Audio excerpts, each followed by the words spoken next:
Page number 44, 1.6. Look, listen and say. Look at the picture and tell. चित्र पहा आणि त्यांची नावे सांगायची आहेत. इंग्रजी अक्षर B. B for boy. B for bat. B for ball.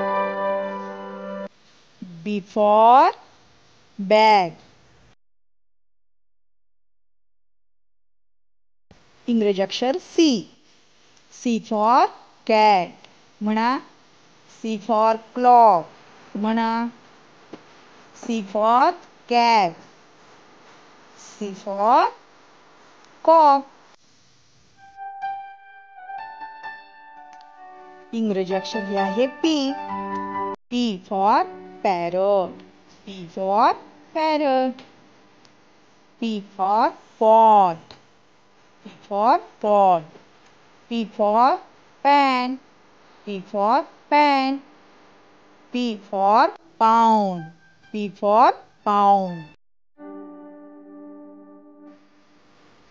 हे अक्षर आहे T. T for tank. T for tank. T for tap. T for tap. म्हणा tap. T for top. म्हणा सर्वांनी T for top. T for toy. T for toy. कोणतं आहे T for toy. Question 2. Match the same objects. इथे काही चित्र दिलेली आहेत आणि त्या चित्रांच्या काय करायच्या आहेत जोड्या अचूक लावायच्या आहेत. This is a ball, this is a top, this is a saucer, this is a जार.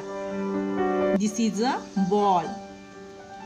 इथे बॉल कुठे आहे हे चित्र शोधायचं आहे आणि त्याची जोडी लावायची आहे. बॉल, टॉप,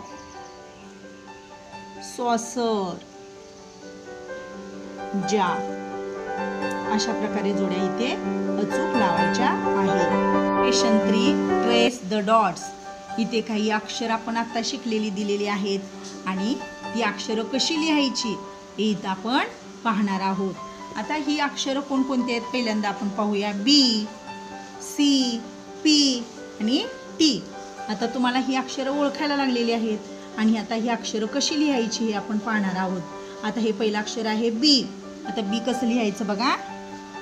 वरून खाली सरळ रेष आणि नंतर वरून खाली वाटी, याला म्हणायचं B. अंकामध्ये कसं म्हणायचं बघा.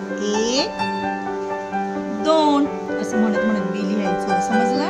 आता पुढे पहा. C कसं लिहायचं. वरून खाली वाटी, याला म्हणायचं C. आता खाली कोणतं अक्षर आहे बघा. P. वरून सरळ खाली रेष आणि नंतर वाटी, याला म्हणायचं P. अंकामध्ये बघा 1, 2. नंतर पाहूया T. बघा वरून खाली रेष आणि नंतर वाटी आणि नंतर डावीकडून उजवीकडे आडवी रेष, याला म्हणायचं T. कोणकोणती आपण अक्षर शिकलो सांगा आणि त्याच्यावरून गिरवलं पहा. B, C, P आणि T ही अक्षर लिहायची आहेत आणि त्याचा सराव करायचा आहे.